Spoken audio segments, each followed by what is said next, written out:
Dr. Rupali Mishra. I'm going to discuss regarding the FAQs of legal abortions in India. काफ़ी लोगों के doubts होते हैं कि abortion कैसे होगा, consent क्या होती है, weeks कितने होते हैं. So today I'm going to discuss regarding that.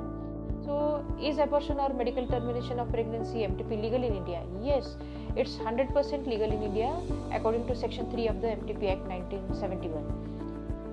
Where an abortion or MTP can be done? An abortion or MTP should be done only at registered medical center approved by the government. What to check before choosing the center or hospital for abortion or MTPs? The MTP registration certificate given by the state government to the particular center or hospital for MTP or abortion services. Always check the certificate, whether it is 12 weeks registered or 24 weeks registered. Who are eligible for abortions or MTPs in India? Any woman, married or unmarried, irrespective of her status, can go for MTPs or abortion at any registered center or hospital in India. What's the legal requirement for termination of unwanted pregnancy? Only ID proof, Aadhaar card, and written consent of the woman is required. No any other person's consent or husband's consent or partner's consent is required in this case. Only woman's consent. She can go alone, she can terminate her pregnancy, she can give her consent, and she can undergo termination of pregnancy. Can an unmarried or single woman terminate her unwanted pregnancy? Yes, an unmarried or single woman can terminate her unwanted pregnancy up to 24 weeks now, because the law is changed in the country now. Now it is allowed up to 24 weeks. And that was our judgment. That was our patient. We took the patient to Supreme Court, and we also added the prayer that all the women in India should be allowed to terminate their pregnancy up to 24 weeks. Till what time an unmarried or single woman can terminate her unwanted pregnancy?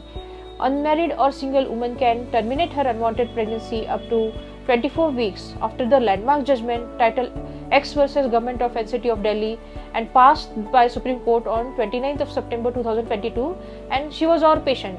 This judgment was passed by our legal team because she was our patient, and we took the patient to Supreme Court and passed the favorable judgment, and she got her pregnancy terminated in AIMS. Is the consent of the husband, partner, parents required for termination of pregnancy? No.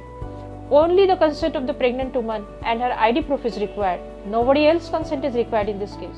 Is ultrasound scan necessary before termination of pregnancy? Yes, of course. Ultrasound scan and its report is essential to confirm the weeks of the gestation of the fetus before termination of pregnancy, whether it is a medical method or suction method. First, ultrasound scan is very, very important, because sometimes there can be an ectopic pregnancy and it can be in the tube or ovaries, and there can be chance of rupture of the fallopian tubes or excessive bleeding and life-threatening complications.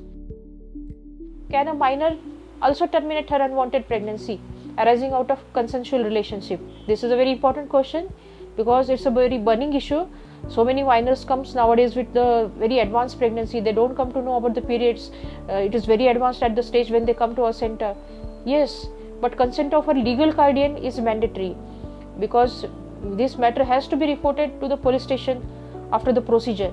So parents has to give their consent, even if they don't want to complain about the accused, but they have to report it to the police station. What are the various methods of medical termination of pregnancy? There are two methods of medical termination of pregnancy. One is medical method, which is done by MTP kit. Another is suction method. So which method is better for termination of pregnancy? There are pros and cons of both the methods. MTP kit medical method, it's very easy to give for administration. It's comparatively very cheap, not that much expensive. But there are always chances of incomplete abortion, excessive bleeding when the patient go to their home. Sometimes they take from the medical shop, from the quacks, unregistered persons, and they land up into a trouble. They take from the unqualified people, and there can be bleeding, excessive pain, and life-threatening complications. So never take it from the medical shops. And even in the registered center also, if they take the MTP kit, there are always chances of incomplete abortion. 50% chances there of incomplete abortion, bleeding, pain, excessive cramps. So we suggest suction evacuation. Suction evacuation is the very safest and latest method available right now. Can international patients do abortions in India? It's a very important question the people have in their mind, mostly the international patients, where the abortion is illegal and banned. Yes, international patients can do abortion in India. We get most of the patients from Maldives, UAE, Dubai, Qatar, Bangladesh. So we cater the international patients and they can safely undergo abortions in India, and there won't be any criminal proceedings against them if they go to their country, because it's legal in India and they can avail their services here.